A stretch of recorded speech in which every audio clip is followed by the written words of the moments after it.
اور وہاں پہ یہ ایک ایئر بیس بنانا چاہتے ہیں تاکہ یہ ہماری چکن نیک کو کاٹ سکے۔ تو ناظرین، جو گمنام مجاہدین ہیں پاکستان کے،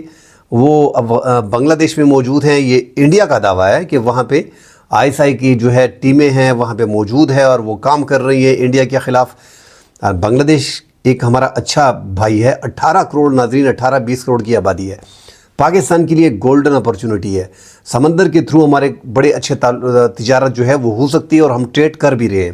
حسینہ واجد کے جانے کے بعد اب ہمیں اس 18 کروڑ کی آبادی کو، جو ہمارا بچھڑا ہوا بھائی تھا، اس کو اپنے ساتھ مزید تعلقات بڑھانے چاہیے۔ میں تو کہتا ہوں کہ جو نائب وزیر اعظم ہمارے اسحاق ڈار صاحب اگلے مہینے جو جا رہے ہیں، ان کو چاہیے کہ وزیر اعظم ہمارے جاتے اور تعلقات مزید اچھے ہوتے۔ اور سنا ہے کہ ڈاکٹر یونس، انڈیا کا میڈیا کہہ رہا ہے کہ ڈاکٹر یونس جو ہے وہ اگلے ماہ پاکستان کا دورہ کر رہے ہیں۔ اس سے پہلے حسینہ واجد جب اقتدار میں آتی تھی تو وہ سارے دورے ناظرین انڈیا کی کرتی تھی، اور چائنا اور پاکستان کے حوالے سے جو بھی بات ہوتی تھی پوری فائل جو ہے وہ انڈیا میں موجود ہوتی تھی، پوری راہ جو ہے وہ بنگلہ دیش میں موجود ہوا کرتی تھی۔ تو 1971 کے بعد ایک گولڈن اپرچونٹی پاکستان کے ہاتھ لگی ہے، اور پاکستان کے گمنام مجاہدین جو ہیں اور انڈیا چیخ کے تمام تر میڈیا اس ٹائم پہ یا تو بلوچستان پہ پاکستان کے انٹرنل معاملات پہ لگا ہوا تھا، یا ان کے لیے اپنی ایک ہی محمد یونس کی ایک بیان سے ان کو وقتہ پڑ گیا اور وہ پاکستان ISI پہ الزام لگا رہا ہے۔ بنگلہ دیش میں ایک ایئر بیس بنانا چاہتے ہیں اور چائنا ان کی مدد کر رہا ہے، اور یہ چائنا تو آلریڈی ان 7 اسٹیٹس میں ناظرین، اروناچل پردیش ہے جس پہ آلریڈی چائنا کا دعویٰ ہے اور چائنا اس کے بارڈر پہ پڑا ہوا ہے۔ 7 وہ ریاستیں ہیں جہاں پہ انسرجنسی ہے اس ٹائم پہ، منی پور میں، آسام میں، میزورام میں، تریپورہ میں، یہ سارے ناگالینڈ میں، یہ سارے وہ ریاستیں ہیں جو 7 سسٹر ریاستیں ہیں، اور یہاں پہ جو ایکسس ہے وہ بنگلہ دیش کی آسان ہے، ساحل سمندر سے ساری تجارت ہوتی ہے، ان کا دار و مدار ہے، جس طرح محمد یونس نے کہا تھا کہ یہ لینڈ لاک ریاستیں ہیں اور ان کا دار و مدار بنگلہ دیش پہ ہے۔ تو اب انڈیا بڑا پریشان ہے، ان کے تو تجزیہ نگار کہہ رہے ہیں کہ آپ بنگلہ دیش پہ حملہ کریں، اگر پاکستان ملا ہوا ہے اور پاکستان ISI وہاں پہ بیٹھا ہوا ہے اور یہ سب کچھ وہی کر رہا ہے، اس طرح ہے کہ آپ وہ گیم کر رہے ہیں، چائنا، بنگلہ دیش اور پاکستان اکٹھے ہو گئے ہیں اور یہ چکن نیک کو کاٹنا چاہتے ہیں، یہ سلیگوری کو، لہٰذا بنگلہ دیش کے جو علاقے ہیں ساحل سمندر کے، اس پہ پورا قبضہ کر دینا چاہیے، حملہ کر دینا چاہیے، باقاعدہ حملے کی بات کی جا رہی ہے۔ اور انڈیا نے اس پاکستان کے ڈر کے مارے کہ وہاں پہ ISI موجود ہے، انہوں نے S-400 جو فضائی میزائل سسٹم، جو دفاعی نظام ہے پورا دنیا کا جدید ترین، جو سعودی عرب میں ہے، ترکی کے پاس ہے اور بھارت کے پاس ہے، رشیا کا جو دنیا کا جدید ترین فضائی نظام جو کنٹرول کرتا ہے میزائل کو، جنگی جو طیارے ہیں، فائٹر جیٹ جتنے بھی ہیں، ڈرونز ہیں، ان کو تحفظ فراہم کرتا ہے، حملے کو ناکام بناتا ہے۔ S-400 جو ہے وہ انہوں نے بارڈر پہ نصب کر دی ہے، جہاں پہ 7 سسٹر سٹیٹس ہیں، 7 ریاستیں انڈیا کی، بنگلہ دیش کے بارڈر پہ وہ ڈر کے مارے وہاں پہ لگا دیے کہ یہاں پہ ISI موجود ہے اور ISI کچھ بھی کر سکتی ہے۔ تو اتنا پریشان کر رکھا ہے اس ٹائم پہ انڈیا کو، اور انڈیا کو سمجھ نہیں آ رہی کہ آگے کرنا کیا ہے۔ اور یہ ایک ایسا ایریا ہے کہ یہاں پہ تو پہلے بھی ایک تو انسرجنسی چل رہی ہے، آزادی کی تحریکیں چل رہی ہے منی پور میں، آسام میں،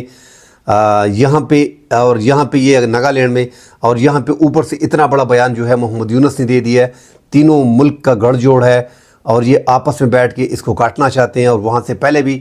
اروناچل پردیش میں تو ایک اسٹیٹ میں جو اسی 7 سسٹر اسٹیٹس کا حصہ ہے، اس میں تو آلریڈی جو ہے وہ چائنا دعوے دار ہے۔ تو یہ ہمارے لیے مشکلات ہیں۔ تو ان کا پورا میڈیا چھوڑ دیا گیا ہے کہ لگے رہو ISI کے پیچھے، یہ سارے ISI کی گیم ہے، ISI کے بغیر یہ ہو نہیں سکتا۔ تو اب پاکستان کو بھی چاہیے، بنگلہ دیش پہ ایک تو تجارتی ہب ہے، 18-20 کروڑ کی آبادی ہے، اس کو ٹارگٹ کرنا چاہیے، ہمارا بچھڑا ہوا بھائی ہے، اور یہ بھائی جو ہے یہ انڈیا کی وجہ سے ہم سے علیحدہ ہو گیا تھا۔ ایک تو ہمارا ان کے ساتھ بہت دور واسطہ پڑ رہا تھا، کوئی ایسا راستہ ہمارا بن نہیں پا رہا تھا، تقسیم جس طرح بھی ہوئی تھی، اور انڈیا کی جگہ پہ اگر کوئی بھی ملک ہوتا تو وہ آسانی سے بنگلہ دیش کو ہم سے کاٹ سکتا تھا، جس طرح انڈیا نے شیطانی کر کے، مکاری کر کے ان کو ہم سے علیحدہ کیا۔ کچھ ہماری اپنی غلطیاں 1971 میں ہم نے اپنی غلطیاں کی ہیں، جو ان کا مینڈیٹ تھا اس کو ہم نے تسلیم نہیں کیا۔ پاکستان میں مینڈیٹ کا بڑا ایشو ہوتا ہے، ان کے مینڈیٹ کو ہم نے تسلیم نہیں کیا تھا، ہماری اپنی بڑی غلطیاں تھیں، ان کے مینڈیٹ کو تسلیم کرنا چاہیے تھا۔ بہرحال جو بھی ہوا، 53-54 سال بعد پھر ہمارا بھائی جو ہے وہ ہم سے ان کی بن گئی ہے، اور اس بار ان کی عوام جو ہے، کیونکہ ان کی عوام ساری عمر پاکستان کو سپورٹ کرتی تھی اور وہاں پہ گورنمنٹ جو ہے وہ انڈیا کو سپورٹ کرتی تھی، اب عوام اور حکومت دونوں پاکستان کو سپورٹ کر رہی ہے، اور پاکستان سے JF-17 تھنڈر کا ایک اسکواڈن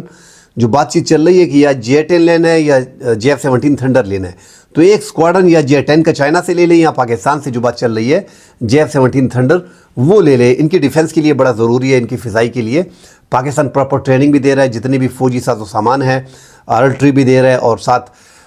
جتنی بھی ریکوائرمنٹ ان کی فوجی ساز و سامان کی ہے وہ پاکستان فراہم کر رہا ہے، پاکستان ان کی فوجی ٹریننگ میں بھی کر رہا ہے، تو بڑی آسانی ہوگی، بنگلہ دیش کے ساتھ تعلقات بن گئے اور انڈیا پہ ایک ڈر اور ایک خوف ہونا چاہیے، اس کے بارڈر کے مزید نزدیک پاکستان کو ہونا چاہیے، یہ ڈر ان میں ہونا چاہیے کہ یہاں پہ پاکستان موجود ہے، یہ بھی بڑی بات ہے۔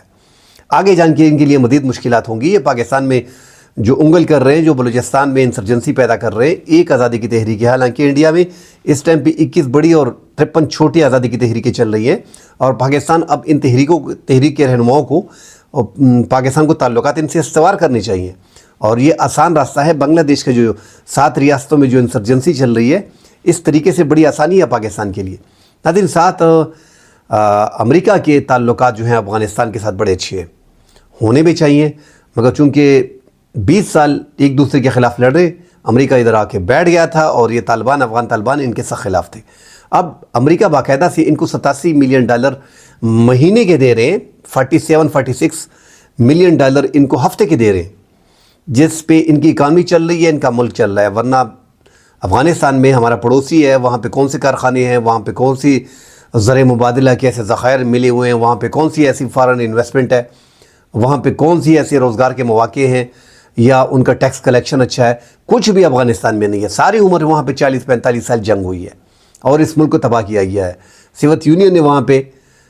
حملے کیے، پاکستان کا بھی بیچ میں رول تھا، امریکہ آ گیا، دوبارہ امریکہ آ گیا،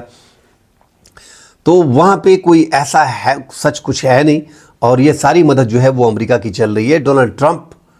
مسلسل جو ہے USAID بند کر دیا ہے، مگر سٹل وہ فنڈ جو ہے افغانستان کو مل رہا ہے۔ ساتھ بگرام ایئر بیس کی بات ہو رہی ہے کہ بگرام ایئر بیس پہ واپس امریکہ آنا چاہتا ہے، اپنا اسلحہ بھی واپس اٹھانا چاہتا ہے، اور ان کے جو سروں پہ بنٹی تھی، جو ہیڈ منی تھی، وہ بھی اٹھا دی گئی ہے، اور بھی ان کو فیسیلیٹیٹ کر رہے ہیں، اور افغان طالبان جو ہیں ان کے جتنے بھی امریکن گرفتار ان کے پاس موجود ہیں 1-1.5-2 سال سے، وہ امریکہ کے حوالے کر رہے ہیں، تعلقات میں ان کی مزید جو ہے بہتری آئی ہے۔ تو پاکستان کے لیے یہ ٹھیک ہے نہیں، کیونکہ جتنے بھی امریکہ افغانستان کے تعلقات تھے وہ تھرو پاکستان تھے، اور اگر بگرام ایئر بیس پہ امریکہ آ جاتا ہے تو یہ پاکستان کے لیے خطرہ ہے۔ حالانکہ بگرام ایئر بیس کے بارے میں کہا جا رہا ہے کہ امریکہ، ڈونلڈ ٹرمپ کا اوپنلی کہنا تھا کہ ہم چائنا کے دے نہیں سکتے، اور ہم چائنا کے لیے ادھر بیٹھتے ہیں تاکہ چائنا پہ نظر ہو، ایران پہ نظر ہو، پاکستان پہ نظر ہو، اور پاکستان کی ایٹمی اثاثے چونکہ بلوچستانی ایریاز میں ان پہ جو ہے اتنا نزدیک امریکہ اگر آتا ہے تو یہ پاکستان کے لیے خطرہ ہے، ایران کے لیے اس سے بھی بڑا خطرہ ہے، کیونکہ ایران کے معاملات اس ٹائم پہ اسرائیل کے ساتھ جو چل رہے ہیں، اور اس طرح چائنا کے لیے ان پہ نظر رکھنے کے لیے ان کے لیے بڑا خطرہ ہے، اور امریکہ یہ فیل کر رہا ہے کہ یہ چائنا کے ہاتھ میں تقریباً چلا گیا ہے، اور اس بگرام ایئر بیس پہ ناظرین یہ ایسے رن ویز اس یہاں پہ موجود ہیں کہ اس پہ انہوں نے جو ہے اس بگرام ایئر بیس پہ بلینز آف ڈالر لگائے ہیں، اور یہ دنیا کا سب سے بڑا اور سب سے طاقتور، مطلب ہر قسم کے جہاز اس پہ اتر سکتے ہیں، اور یہاں پہ انہوں نے اپنے زمین کے اندر اسے گوانتانامو میں بھی کیا جاتا ہے افغانستان کا، جس طرح امریکہ میں افغانستان کے قیدیوں کو گوانتانامو جیلوں میں ڈالا جاتا تھا، اس طرح اس ایئر بیس کو یہاں پہ اپنی اندر جیلیں بھی ہیں، کافی افغانیوں کو کافی جنگ کے دوران انہوں نے اس ایئر بیس کے اندر ہی رکھا، یہاں پہ قید خانے ان کے اندر موجود ہیں، تو یہ افغانستان کا گوانتانامو بھی ہے یہ بگرام ایئر بیس۔ اب بگرام ایئر بیس کی خبریں چل رہی ہیں کہ وہ دوبارہ جو ہے آج طیارے ان کے آئے ہیں اور وہاں پہ اترے ہیں، اور وہاں پہ فوجی اہلکار بھی ساتھ موجود تھے، C-17 جو ہے وہ اترا ہے، اور جو باتیں چل رہی ہے کہ ان سے اسلحہ اور ایکوپمنٹ واپس لیا جائے گا، اور یہ بگرام ایئر بیس جو ہے یہ امریکہ کے حوالے کیا جائے گا، خبریں تو چل رہی ہے کہ حوالے کر دیا گیا، مگر ناظرین اتنا آسان ہے نہیں کہ بگرام ایئر بیس جو ہے وہ افغان طالبان ان کو واپس دے دیں اور یا اسلحہ واپس دے دیں۔ اسلحہ امریکہ نے چھوڑا اس لیے تھا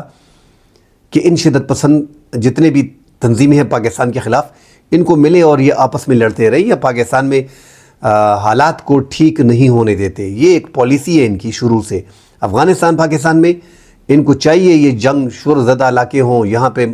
امن نہ ہو, یہاں پہ معاملات خراب ہوں, ورنہ 7-8 ارب ڈالر کا اسلحہ کوئی ایسے چھوڑ کے جاتا ہے؟ آپ ناظرین فلمیں بھی ہالی ووڈ کی دیکھیں, اس میں بھی جب وہ جنگ کے لیے جاتے ہیں, واپس جاتے ہیں تو اسلحے کو ساتھ لے کے جاتے ہیں یا تباہ کر دیتے ہیں, وہاں پہ جلا دیتے ہیں. اور یہاں پہ انہوں نے 7-8 ارب ڈالر کا اسلحہ, گاڑیاں, فوجی سامان, لیٹسٹ جدید رائفلز, سنائپر گنز, گگلز, سب کچھ انہوں نے جو ہے وہ ایسے ہی چھوڑ کے نکل گئے. اب وہ سب ہم دیکھ رہے ہیں کہ ملیٹنٹس کے پاس ہے. جتنے بھی شدت پسند تنظیمیں ہیں پاکستان کے خلاف لڑ رہی ہیں, ان سب کے پاس بلوچستان سے لے کے خیبر پختونخوا تک تمام تر امریکی اسلحہ جو ہے وہ پاکستان کے خلاف استعمال ہو رہا ہے. تو اب اسلحہ امریکہ, افغانستان بار بار کہہ رہا ہے, جو ذبیح اللہ مجاہد ہیں, جو ترجمان ہیں افغان حکومت کے, ان کا کہنا ہے کہ یہ مال غنیمت ہے, یہ ہم کسی بھی طور پہ واپس نہیں کریں گے اور اس سے امریکہ کا شکار کریں گے. مگر تعلقات میں ہم دیکھ رہے ہیں کہ کافی کلوز آ گئے ہیں, بڑے اچھے تعلقات ان کے بن گئے ہیں. اور اسلحہ واپس کرنا نہ کرنا, مجھے نہیں لگتا کہ اسلحہ واپس کیا جائے گا, کیونکہ افغانستان ڈیمانڈ کر رہا ہے کہ 20 سال ہم نے یہاں پہ جنگ کی ہے, اس کا نقصان بھریں, اور جو ہمارے پیسے آپ لوگوں نے سیز کیے ہیں اس کو چھوڑ دیں. ہمارا کافی نقصان ہوا ہے, ہمارا جالی مانی نقصان ہوا ہے. اس طرح بگرام ایئر بیس کے بارے میں کہا جا رہا ہے, مگر طالبان نے صاف کہا تھا کہ ہم اس کو کسی کے حوالے نہیں کریں گے. اب یہ جو اتنی تھوڑی بہت جو فورس آئی ہے اور یہ C-17 آیا ہوا ہے کہ جنگی طیارے وغیرہ جو آ رہے ہیں, فوجی ساز و سامان کے طیارے جو آ رہے ہیں, اب ان میں دیکھنا ہے کہ یہ کیوں آئے ہیں اور کس لیے آئے ہیں. یہ 1-2 دن میں کلیئر ہو جائے گا. اب تک افغان طالبان نے اس حوالے سے کوئی بات کی نہیں. بہرحال اگر امریکہ اتنا قریب آ جاتا ہے بگرام ایئر بیس کے قریب, تو پاکستان کے لیے بہت بڑا خطرہ ہے, ایران کے لیے خطرہ ہے, اور چین کے لیے خطرہ ہے. اور یہ چین بھی پوچھے گا افغانستان سے, ایران بھی پوچھے گا, اور پاکستان بھی پوچھے گا. اتنا آسان ہے نہیں جتنا بتایا جا رہا ہے کہ بگرام ایئر بیس جو ہے وہ حوالے کر دیا گیا ہے. کل انشاءاللہ اگلے پروگرام میں حاضر ہوں گے, ڈیٹیل سے بات کریں گے. فی الحال کے لیے اجازت دیجیے. اللہ حافظ.